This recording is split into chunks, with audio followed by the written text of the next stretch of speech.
नमस्कार मित्रांनो, मी नरेंद्र काबाडी आणि तुम्ही पाहतात न्यूज 36 महाराष्ट्र। 2 आठवडे झाले अमेरिका इस्रायल विरुद्ध इराण युद्ध सुरू आहे। साऱ्या जगात त्याचे परिणाम होत आहेत। भारतात किचनमध्ये गॅस सिलेंडरच्या चिंतेची खिचडी शिजते। मित्रांनो, भारतीय राजकारणी खुर्चीशिवाय आणि अमेरिका युद्धाशिवाय जगू शकत नाही। अमेरिकेला तेलावर प्रभुत्व, शस्त्रास्त्र विक्रीवर प्रभुत्व, डॉलरवर प्रभुत्व आणि जागतिक बुद्धिमत्ता या 4 गोष्टी कायम हव्या असतात। मग त्यासाठी ते कोणत्याही थराला जायला तयार असतात। आधी त्यांनी पाकिस्तान, मग नेपाळ, बांगलादेश, व्हेनेझुएला यांच्या रिजिम म्हणजे सत्ता उलटवून टाकल्या। आता अमेरिका इराणच्या विरुद्ध लढते आहे इस्रायलसाठी। इराणचा अणु कार्यक्रम आणि लांब पल्ल्याची मिसाइल्स इस्रायलसाठी विनाशकारी ठरू शकतील, म्हणून अमेरिका सुद्धा इस्रायलच्या बाजूने लढते। पण अमेरिकेचा हा निव्वळ कांगावा आहे। खरं तर अमेरिकेला इराणमधील तेलावर वर्चस्व प्रस्थापित करायचं आहे। युद्धाच्या पहिल्याच दिवशी अमेरिकेने इराणचे सर्वेसर्वा आयतुल्ला खोमेनी आणि IRGCचे टॉपचे 30 ते 40 अधिकारी मारून टाकले। अमेरिकेला वाटलं युद्ध संपलं, पण इराणने अमेरिकेला आणि इस्रायलला पूर्णपणे जेरीस आणलं। इराणने इस्रायलवर जबरी मिसाईल हल्ले केले। तसा अमेरिका खूप लांब असल्यामुळे त्यांनी अमेरिकेची सैन्यतळ असलेल्या देशात म्हणजे Saudi, Abu Dhabi, Dubai, Oman, Qatar, Kuwait, Jordan, Syria इत्यादी मुस्लिम देशावर पण हल्ले केले। तेथील अमेरिकन सैन्यतळ उद्ध्वस्त करून टाकली। इराण अशा युद्धासाठी कितीक वर्षापासून तयारी करत होता। त्यांनी शस्त्रास्त्र भंडारांची अंडरग्राउंड शहरं वसवली। आता त्यांना रशियाचं इंटेलिजन्स आणि चीनकडून युद्ध सामग्री आणि पैशाची खूप चांगली मदत होते। इस्रायल आणि इराण यांनी एकमेकांचे तेल शुद्धीकरण कारखाने उडवून दिले। इराणने इस्रायल आणि अमेरिकेच्या नाकात दम भरला। आता अमेरिकेची अवस्था युद्ध लढणं तर कठीण झालंय आणि न लढावं तर जगात शीत होईल अशी भीती आहे। अमेरिकेला जगात तेल साठ्यावर खूप इंटरेस्ट असतो। व्हेनेझुएला 18% आणि इराण 13% इतका जगात तेलाचा व्यापार करतात। अमेरिकेने व्हेनेझुएला निपटून टाकलं आणि आता मोर्चा इराणकडे वळवला। दुसरं कारण म्हणजे त्यांना चीनची घोडदौड रोखायची आहे, कारण चीन खूप मोठं तेल व्हेनेझुएला आणि इराणकडून आयात करतोय। चायना आणि रशियाशी समोरासमोर भिडण्याची ताकद अमेरिकेत नसल्यामुळे त्यांनी हा मार्ग स्वीकारलाय। पण चायनावर याचा फार परिणाम होणार असं काही वाटत नाही, कारण त्यांना रशियाकडून सहज तेल मिळतंय।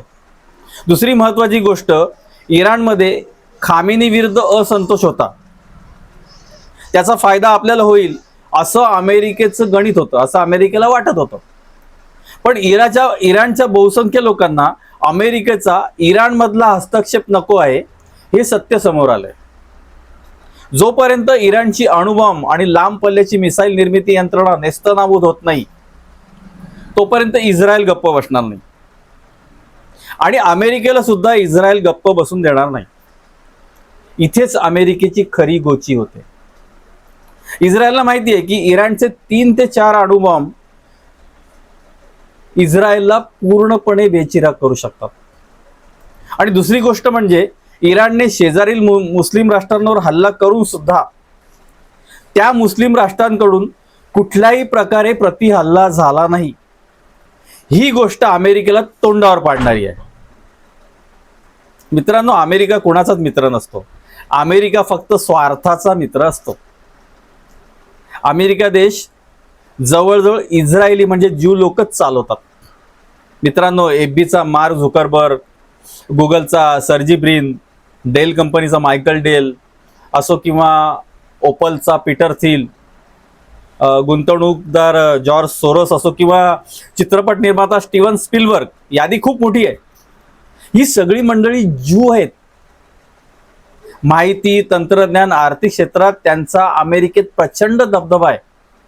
त्यामुळे हे युद्ध पूर्णत्वाला अमेरिकेला न्यावंच लागणार आहे. इथेच अमेरिकेची पुन्हा एकदा गोची होते. त्यामुळे युद्धाची व्याप्ती वाढणार आहे आणि त्याचे परिणाम भारताला देखील भोगावे लागणार आहेत.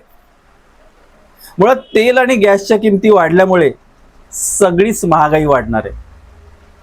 आता सुदैवाने भारताकडे अजून 50-60 दिवस पुरेल इतकं तेल शिल्लक आहे आणि गरज वाटल्यास भारत रशियाकडून तेल घेऊ शकतो. तेवढी भारताच्या दृष्टीने एक जमेची बाजू आहे.